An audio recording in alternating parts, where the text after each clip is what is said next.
Yo, guys, what's going on? This is your boy Mark from Unrivalled Boxing Talk and News, and today I got another collab with the main man himself, the degenerate of all your hearts, Uncle Del. What's going on, blue collar?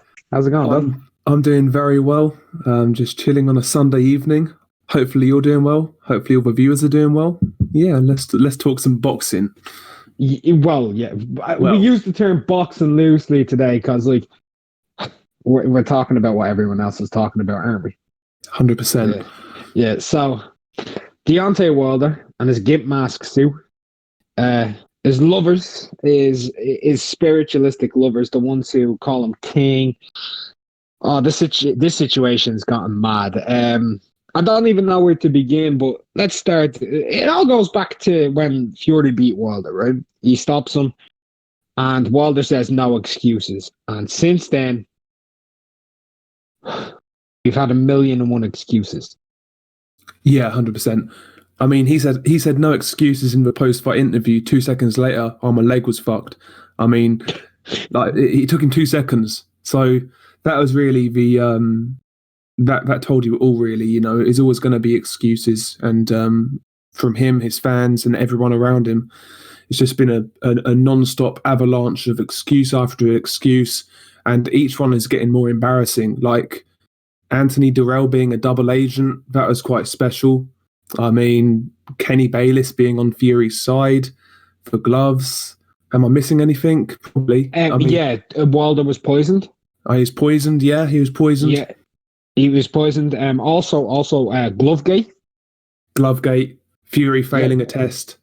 Fury's failed the test. Right. So let's begin at let's start at the leg injury and the vest and the suit. Right.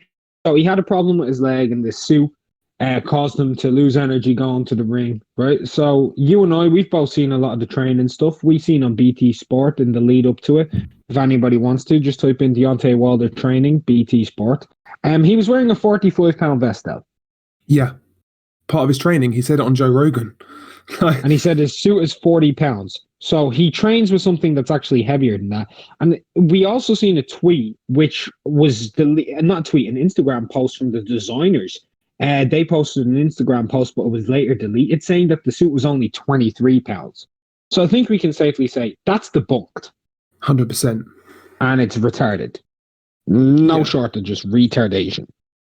So with the suit, let's move off of that and let's go into this dumb Farlow lad who just appeared out of nowhere looking like a Skeletor earthworm Jim, right?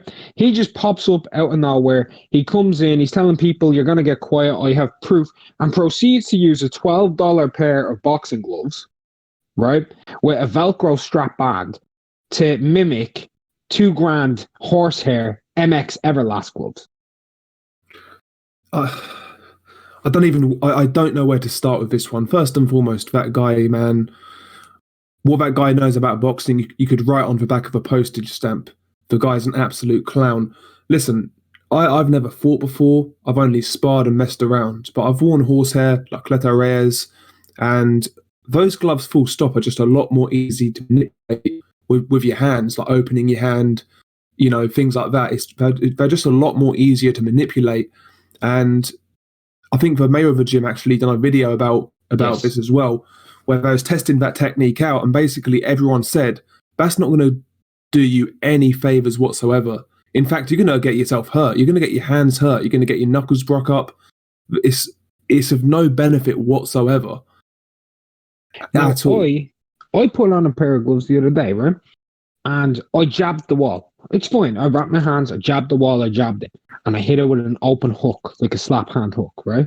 Yeah. The gloves I have, the pair of $70 fucking Everlast gloves, right? With a strap. That's all they are, 14 ounces, right? I was fine. I brought my hand down halfway, right? And I did the same thing. Jab. Could find range easy. Jab. Could find range easy. Did a slap hook, mate. Nearly snapped my wrist. 100%. Yeah. But it's of no benefit at all. You'll find range easier, but you're not going to be able to hurt anyone, let alone stop them. No, you'll just hurt yourself. Right. And then they say that Wilder should be reinstated as champion because Fury was hitting him with illegal blows. Now, these same people need to remember, if I wanted to, and if you wanted to, and we probably should at some point, is screenshot from multiple. I'm not even talking one or two. I'm talking every Wilder fight, pretty much. Him illegally hitting someone in the back of the head, hitting them with open wrist, hitting them with his wrist, hitting them with his elbow. Yeah, forearms as well. Look at the Ortiz first fight. Look at the stoppage. Look at that sequence. So many illegal shots, like forearms, wrists, slaps. None of these are scoring shots. Whereas Luis Ortiz's justice. Do you know what I mean? It's ridiculous. I mean, I've noticed as well. There's like this pattern when Tyson Fury fights in that way. And by the way, I'm not sitting here saying Tyson Fury's a clean fighter per se. He's not. He does some dirty stuff. He's a dirty motherfucker. Yeah, but when Fury does it, it's cheating. When Andre Ward does it, it's slick. When Floyd does it, it's slick. Do you know what I mean? There's when Deontay Wilder does it, he's the biggest puncher of all time. Yeah, exactly. There's a total double standard. You know, right. It's embarrassing. Now, let's move on from Glovegate because it's just retarded at this point. It's genuinely retarded. Let's get on to this newest, some of the newer stuff. We seen Blue Balls the other day. Put up Tyson Fury allegedly is having trouble with his A sample. First of all, Deontay Wilder didn't even give his test directly after the fight. So that's the first thing. He did it the next day. Secondly, what he did was he said, according to his sources, sourced himself, and he found an image that was retweeted on Twitter, right? Yeah. And this image was a Photoshop from someone in Ring IQ, Julius's group, right? And they put it up, and he only got the first half of it because people cropped that out, and he didn't realize that the second part was still down there, and it said he's tested positive for being a fucking legend. Now, because Blue Balls decided to run with this, he's now literally, without realizing it, committed slander. Yeah, I mean, the guy is so desperate to clutch hold of any reason for why Wilder lost. Like, he's not even fact-checking. He's operating purely based off emotions. And that's what females do, you know? I guarantee you, a lot of these dudes have never seen a man raise them in their lives. And they're acting off emotions. They're acting off impulse. Whereas a normal fan would just say, do you know what? My boy got whooped. He got beat by a better man. End of story. Move on. Look forward to the rematch. But these guys are acting like their man just got bashed up. Like they're his girl or something, man. It's embarrassing. Do you know why? Go for it. Because the man did just get bashed up. He did. He got whooped. But that's part of boxing, man. It's like, I don't get why people get so emotionally attached to fighters, man. Like living vicariously through Deontay Wilder, it's cringy. I mean, you got grown men calling this dude a king. What I'll say to you, if my dad ever heard me call another man king, he'd probably fucking slap me in the face, straight up. And too right. Well, I was talking to my granddad about the whole thing, calling another man king, right? And pretty much what he said was, unless you're English and his name is Charles 15 years from now, you shouldn't be doing it. Yeah. Unless you've got an actual king, like a monarchy, like you call Elizabeth Queen, you know what I mean? Yeah. You don't do it. You just don't. If you're a man, you're calling another man yo king, you might as well go hook up with RuPaul. Exactly. You're just you're basically saying he's worth more than me. He's better than me. I'm below him. Like you're just basically. That's submissive. It's submissive. I know. And this is where, and for people who wonder where I was coming from on the stream about homosexual tendencies, that's really what I was coming from. Like that is I've never seen so many men suck off a man in my life. I've never seen it. No. And bro, like. I'm not even trying to be funny. Like, I haven't seen so many men try to do that, but I went to a George Michael concert when I was 14. That was ridiculous. I walked out of that shit in 5 minutes. Like I got free tickets. I went up. I heard "Wake Me Up Before You Go," and I was like, no, and I was out of there. There was more men there than there was at a Kylie Minogue concert, and that was sad. Fucking hell. Mate, But honestly, go it's on. insane. It's insane. I've never seen anything like it. Like we remember Pacquiao, Floyd. That was just toxic. That was back and forth toxic shit. That was fair enough. I could deal with it. It was cringe. Toxic, some of it slightly diluted, annoying, irritating. Yeah, One side retarded, the other side retarded. Like at the end of the day, both fighters were great fighters and they both marked their legacy down in the sport. And if you ask either sets of fans, let's say you got the Pacquiao fans, they'll say Floyd wasn't shit. You got the Floyd fans, they'll say Pacquiao wasn't shit. Reality is they're the two best fighters of that era. 100%. And as bad as those fanboys were, I don't remember these guys being this bad. This is a new level of fanboyism. I don't think fanboyism, that term, does it justice. I think it's beyond that. It really is. It's beyond that. Right. Now, since we're talking fanboyism, we need to get to this one. So, speaking of homosexual tendencies, as you guys can now see on screen, Frederick Carthorne, Why Did I Sleep With Him? That's a book written by Fred Barbershop Conversations.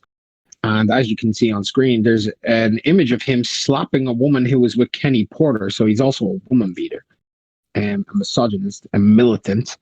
And probably, I would say, the biggest disgrace to the boxing community. And I think I can speak on behalf of the YTBC saying that I think most people probably agree. But when it comes to Fred,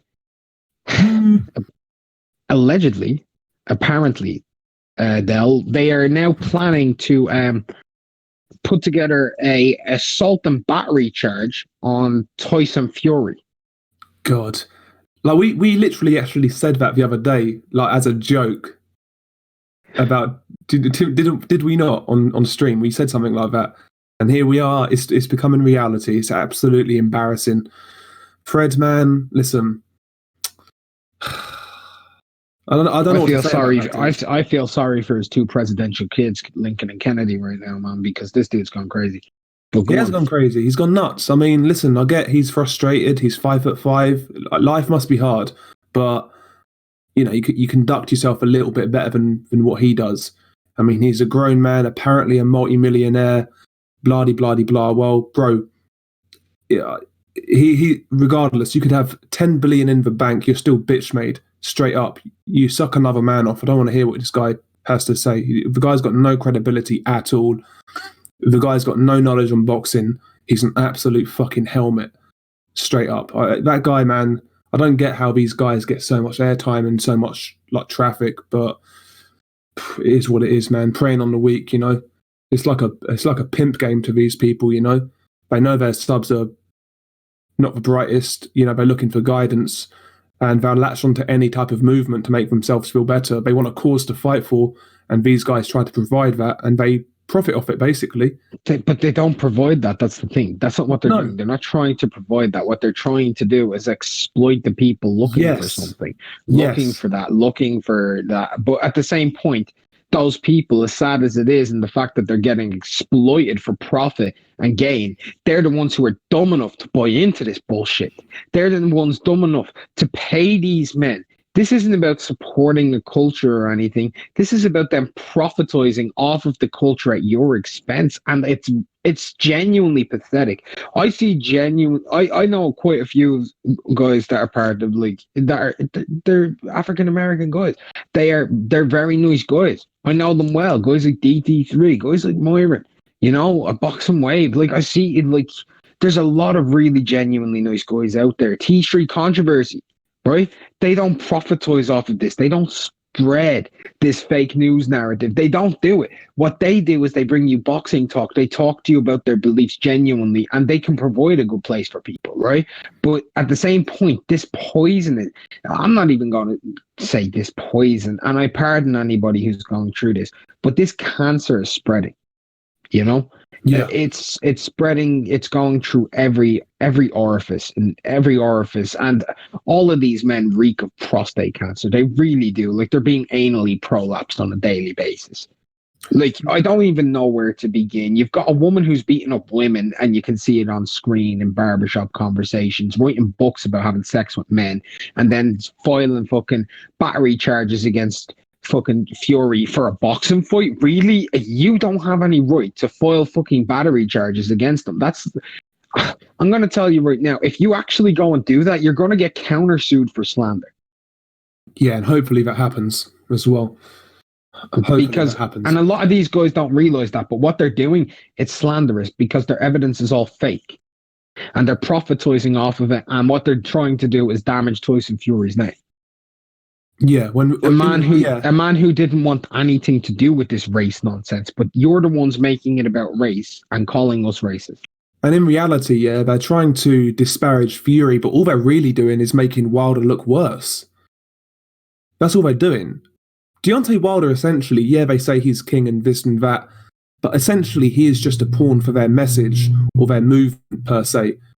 Like, if it's not Wilder, it's going to be someone else. If Wilder gets knocked out again, I'm sure it's going to be maybe Errol Spence, whoever it may be. You know, they're just going to latch onto these guys and do the exact same thing, rinse and repeat until the gravy train runs dry.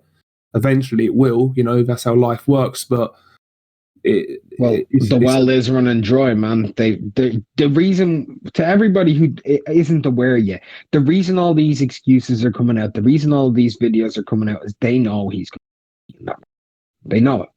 They're convinced now. After what they just saw, they're convinced. Other than the puncher's chance, and that's what they're preying on, is a punch. They're going to be preying on that because they've put all of their eggs into that basket. They put everything into Wilder. Truth be told, Errol Spence, it's just not that big of a name, truthfully. It's not there in the views. Trust us on this. Both of us, we know where views are. Wilder, Joshua, Fury, Pacquiao, Canelo. That's where the views are. Yeah. They are not on Errol Spence. They are not on Gervonta Davis. They're not on Leo Santa Cruz. They're not on Sean Porter, Keith Thurman. You don't get views talking about those guys. You may get 100 views if you're lucky. The channels who have 60,000 views, they do interviews with those fighters and they get like 1,000 views. You know what I mean? Yeah, exactly. Then they'll do an interview with Deontay Wilder and they'll go viral and have 800k. 100%, yeah. That's the way boxing is. Yeah. And they know. And they're trying to cash out. They are now cashing out. They're using everything. They're trying to sell the rematch, okay? And they're doing a good job, to be honest. I want to see it again just so that I can see it be even worse. Just because of how annoying it is, and I want to see them even be more crushed. You know what I mean? I want to see the last shred of life leave them. And maybe that's a bad thing. No, I want to see it as well. I want to see what their what the next strategy will be or the next movement, how they're going to recover from it. I'm interested. And it's not the day after, guys. It's not the week after. It's when Joshua fights Fury for Undisputed. That's what I'm waiting on to happen. I'm waiting on that moment. Because, truth be told, between you, me, Del, and everybody on the channels that'll be watching it, man. I don't know, man. I think suicide rates might go up. Mate, honestly, the way some of these people are invested, listen, I wouldn't be shocked if some of these guys did something stupid. I really wouldn't. I mean, you know, you got to look at the track record, man, what these guys have said and done in the past. I remember certain circumstances when one of their fighters may have lost and people they go way overboard, man. Do you remember when Rigondeaux lost? I do. And someone said, oh, he feels like killing someone and shit like that. Come on now. Come on, man. Jesus Christ. Man, I just can't relate to these people in any way whatsoever. I think a lot of it, I'm worlds apart from these people. I just can't understand how they can conduct themselves in that way, look in the mirror and just be proud of what they're coming out with. Because a lot of the stuff they say doesn't sit right with me. Not even ethically in regards to, like, you know, the race baiting and things like that. That's obviously shitty, but just for homosexual shit, you know, the lack of like pride, the lack of masculinity, you know, they're absolute bitch made. Simple as that. Simple as that. You know, acting like these men are rolling on the streets and they're about something. When I heard a certain guy say, fucking hell, this is going around on Twitter. Some racist dude, was calling, I think it was Fanon or someone like that. And he said when he was driving home, he had a tear in his eye, man. And you expect No, that was he called in. That was Fred. That was Fred. These same dudes, expect us to believe these guys are about it and they're all about that life. Get out of here, man. I was driving home with a tear in my eye. This they're trying to say this isn't about race. What else is it about? It's a boxing match. Exactly. It's two big cunts fighting each other, and someone's going to get knocked out. One big fat fuck and one big skinny fuck going hell for leather. Best of luck to the two of them, and we get to make a bit of money out of it. Not sure just YouTube, but a little bit of gambling because it makes it a bit of fun, right there. Yeah, exactly. 100%. 100%. Like, yeah. I've thought about it as well with this whole back and forth between the two fan bases. How do you deal with it? Like, do you totally ignore them and not give them airtime and just let them do their own thing, or do you confront it? Because I'm not sure at this point, to be honest with you. Well, I'll tell you. You know the way I don't normally talk on this stuff, but for this one, I have been. Yeah. Do you want to know why I decided to do that? And this will give you all the answers you need to know. Go on. I'm a content creator, right? That's what I do. I to do live streams. I have a job and the responsibility to give my viewers the content they want to see, and I know that this is topical, and this is something that they are interested in. So yeah, I'll deliver it to them. I deliver little weights, I deliver heavyweights, I deliver hardcore fights. I talk about things. I do commentary. I do history. I might as well talk about what's actually going on, because if they're interested in it, then do it. Because in all honesty, one, it is more views for me. Yes, I am profitizing off of this situation. And it is relevant. Why the fuck shouldn't I? Yeah, and it is relevant to this whole story as well. It's part of a fight, whether we like it or not. It is part of a fight, because at the end of the day, they built it that way. They built themselves into it. That is part of a promotion. Whether we acknowledge these guys or not, they did obviously they played a part in promoting it. That's the way they went about it. So, we can discuss that, I guess. But the only thing is, you've got to have an exit strategy when you've got movements like that. You got to have exit strategies, and they have none.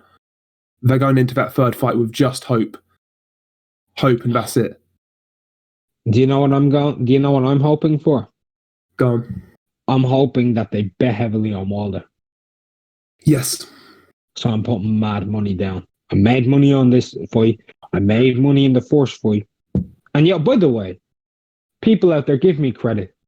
I have been the closest on predicting both fights. You have. You've been solid on these two fights, man. I can't lie. So for everybody out there, if you're wondering, round 5. Round 5. I've done my analysis. I can't see how Wilder really changes anything, to be honest with you. Well, I tell you why I pick round 5. Go on. Fury's getting better at this style, yeah? Wilder's going to go in and do the same thing because he's believing his excuses. He gets taken out 2 rounds earlier. Exactly. That's a good point with Wilder and these excuses, with the people around him, alleviating blame, alleviating responsibility. When you do that and you believe it, why are you going to rectify your mistakes? Let's say you make a mistake here and you've got everyone around you telling you, oh, it's not your fault, it's whatever. If it's not your fault and you believe it, you're not going to improve. Exactly. You're not going to improve. And Deontay Wilder's mindset is not that of a guy who's willing to look at those 2 fights, look at those 2 fights objectively and say, do you know what? I didn't do this well enough. I can improve here. He's not got that mindset. He's too pig-headed. He's too arrogant. And it's going to be his downfall. He's going to get beat again. Unless he lands a Hail Mary right hand, he's going to get beat again. Hail Mary, full of graces. The Lord is with thee. Pray for it. You're going to need to. Because if you don't, your money well is drying up. It's going to go. And the problem is, whilst you've been doing this for 3 years and amassing your followings built around 1 or 2 fighters, the truth of the matter is, y'all don't know anything about the sport. Y'all don't know how to talk about other fighters in other weight divisions. No. You're pretty much, you're done. They don't. They You'll can't just sit on the Black Power pimping movement and cry your hearts out. Yeah, they can't break down fights or, talk about prospects and whatnot. They can't do anything like this.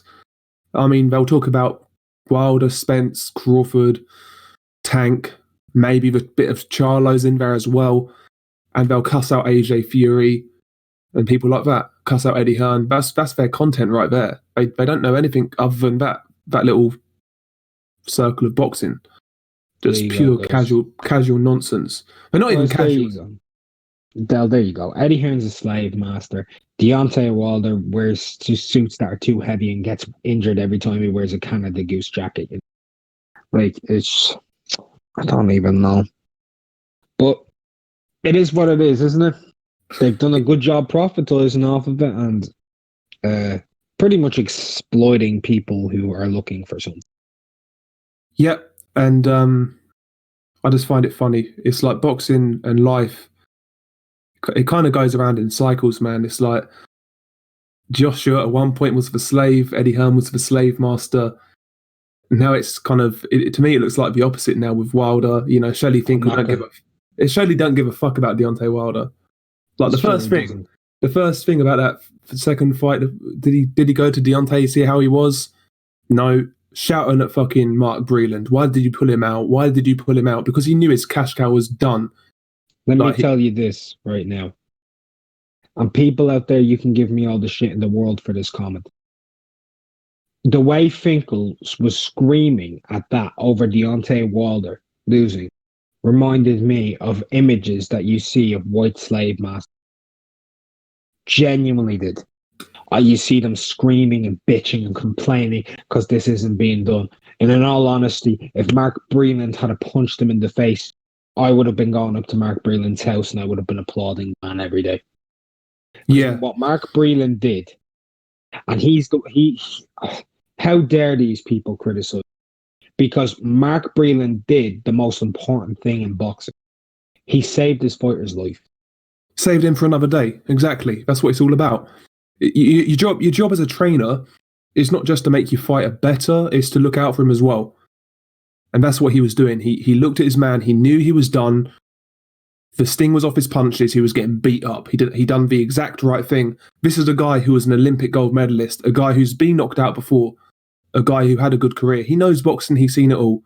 He knows a lot more than Shelley Finkel, a guy who left fucking Shannon Briggs in Germany in a hospital bed to pay his own medical bills and ripped Shannon Briggs off as well, by the way. So yeah, Shelley Finkel's all right though. It's Eddie Hearn who's the slave master, right? Okay. But and I'm not a big fan of Eddie. Eddie's the spin master. He's as good at spinning narratives as they are. But let's finish this on this. I'll ask you a question. The excuses, the video from Wilder, the King, the war stuff, how much damage he took, the way it was going, firing Breland, rehiring Breland. Do you think there's a possibility that Deontay Wilder could have CTE after that fight?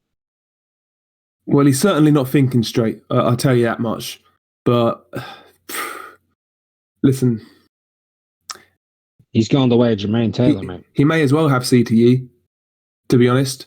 I don't think it'll really make much difference, mate. If I'm being honest, the guy's been losing his mind for years now. Yeah. And it's a slippery slope, man. That defeat's made it even worse. Like I say, he's not going to improve. He's not going to get better. He believed in the hype. He believed in his power too much. Punched his arrogance. He thought he was bigger than boxing. He thought his calling was more than boxing. And in reality, the guy, he's just getting used up. He's getting used and abused. And when he gets beat by Fury again, he's going to get spat out. Simple as that. All right. Well, I guess we can leave it at that. Yeah, we've done a 29-minute video right there. Yeah, I think we've pretty much covered it all. Basically, it's all a bunch of nonsense. You got beat by the better man. Deal with it. You got beat by the better man, and to all of the people out there who are being exploited, come on, guys. I don't want to see that happen to you.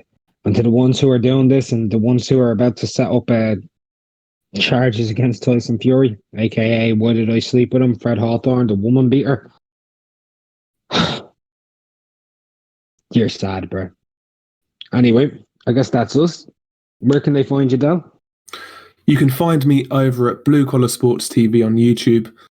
We cover pretty much everything for the most part, apart from women's fights. We ain't got time for that. But yeah, pretty much anything we cover. Absolutely. And yeah, I'll be giving Dell this video to put on his channel. So to Dell's viewers, if you want to find me, Unrivalled Boxing Talk and News. And to everybody who's been listening, if you're new to either of the channels, subscribe, go over to Dell. And yeah, I'll tell Dell's viewers, come over to me. I'm funny. Subscribe to me. I'm weird. And that's pretty much it. Hit the like button. Comment down below your entire thoughts. We really do hope you guys enjoyed the video. And that's us. Have a good one, guys. Be safe.